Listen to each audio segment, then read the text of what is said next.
नमस्कार दोस्तों। मुझे तो हिम्मत नहीं हो रही है कि आपका हालचाल पूछें, क्योंकि मीडिया के माध्यम से भी सूचना मिल रही है कि 3 माह से आवंटन नहीं रहने के कारण शिक्षा सेवक और शिक्षा सेवक तालीमेर का जो है मानदेय भुगतान नहीं हुआ है, जिसके कारण तमाम बिहार राज्य के तमाम शिक्षा सेवक और तालीमरकज के साथी भूखमरी के कगार पर पहुंच गए हैं। और कहना यह है कि आखिर ये चौथी माह चल रही है और आवंटन नहीं रहने के कारण शिक्षा सेवक और शिक्षा सेवक तालीमरकज का आज तक मानदेय भुगतान नहीं हो पाया है। इसके संदर्भ में कहना यह है कि आखिर ये दलित महादलित अल्पसंख्यक समुदाय के जो कर्मी हैं, इनके ही साथ ऐसा व्यवहार क्यों किया जाता है। आप समझ सकते हैं जो लोग इसी पर डिपेंड हैं उनका क्या हाल होता होगा। बड़ी ही विकट समस्या उत्पन्न हो गई है शिक्षा सेवक और शिक्षा सेवक तालीमरकज के ऊपर।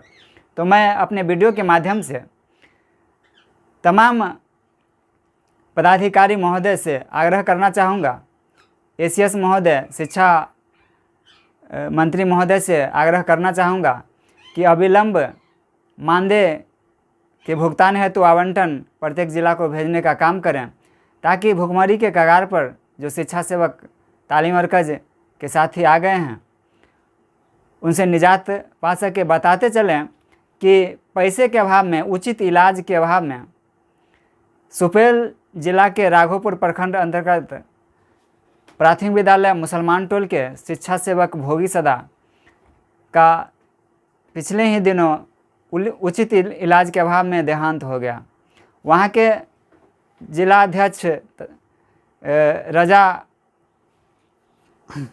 रजा अहमद साहब, जो जिला कमेटी की ओर से तत्काल 2100 रुपया और वहाँ के राघोपुर प्रखंड कमेटी के द्वारा 2000 रुपया तत्काल मृतक के परिजन को दिया गया अंतिम संस्कार हेतु। और वहाँ के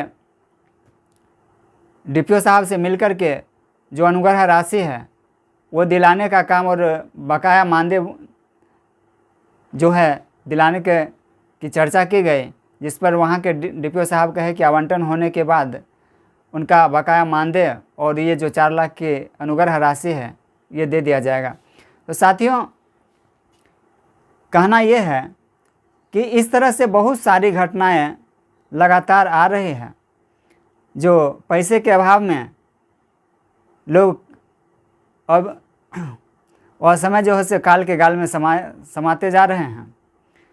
और ये शिक्षा सेवक और तालीमरकज के बैकग्राउंड में ऐसा कुछ नहीं है जिसके साथ उनके परिवार का भरण पोषण हो सके। मैं तमाम पदाधिकारी समेत माननीय मुख्यमंत्री महोदय से ये आग्रह विनय करूँगा कि ये दलित महादलित अल्पसंख्यक समुदाय के लोग के जो कर्मी हैं, शिक्षा सेवक और तालीमरकज, इन्हें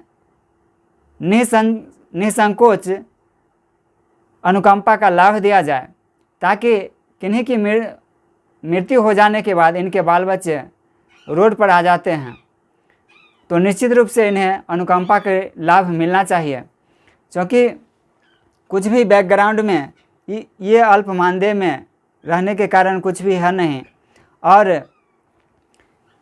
आप तो जानते ही हैं कि अक्षर आंचल योजना चलाने के कारण और अक्षर आंचल योजना के कारण शिक्षा सेवक और तालीमरकज को पहले तो घर से 8-10 किलोमीटर, 12 किलोमीटर, 15 किलोमीटर दूर के विद्यालयों में ट्रांसफ़र कर दिया गया है।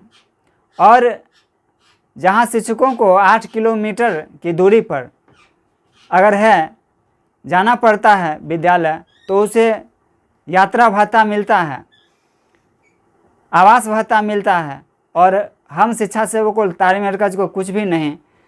निरीक्षण का कार्य भी कराया गया, जिसके अंतर्गत 4-5 विद्यालय का प्रतिदिन निरीक्षण करने का काम शिक्षा सेवक और तालीमरकज के लोग किए हैं।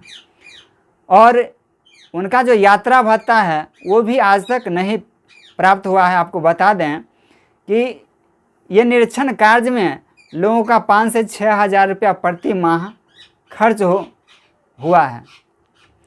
और साथ ही मैं आग्रह करना चाहूँगा माननीय मुख्यमंत्री महोदय से, एसीएस महोदय से, शिक्षा मंत्री महोदय से कि ये जो VC का कार्य है, प्रत्येक दिन BRC में शिक्षा सेवक और तालीम मरकज़ को रिपोर्ट देना पड़ता है, VC में जाना पड़ता है। जो दूरी विद्यालय और घर से 15, 20, 25 किलोमीटर दूरी प्रत्येक दिन जाना पड़ता है, जिसमें इस भीषण गर्मी में, तपती धूप में लोगों को BRC में जाकर के अपना हस्ताक्षर बनाना पड़ता है, जिसके कारण बड़े ही समस्या उत्पन्न हो जाती है। आर्थिक संकट के साथ ही इस तपती धूप में लोगों का बहुत ही बुरा हाल है। जबकि शिक्षकों का VC बंद कर दिया गया और बेमतलब का ये VC का कार्य शिक्षा सेवक और तालीम मरकज़ से लिया जा रहा है, ये बहुत ही बड़ी समस्या है।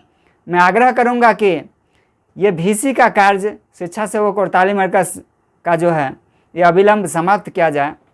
और साथियों, मैं बता देना चाहता हूँ कि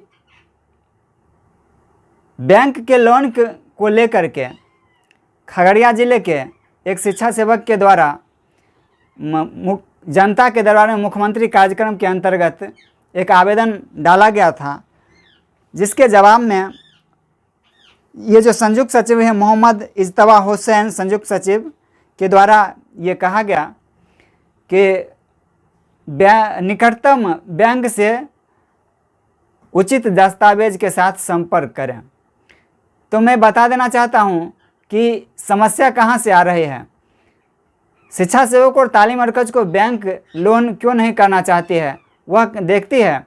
कोई बैंक कहता है कि आपको ऑन हैंड 25,000 रुपया सैलरी होनी चाहिए, कोई बैंक कह रहा है कि ऑन हैंड आपको 30,000 रुपया सैलरी होनी चाहिए। एक बात। दूसरी बात, बैंक स्टेटमेंट देखने के बाद कहता है कि आप लोग का मानदेय जो है रेगुलर भुगतान नहीं हो पाता है, जिसके कारण आपका लोन स्वीकृत नहीं किया जाएगा।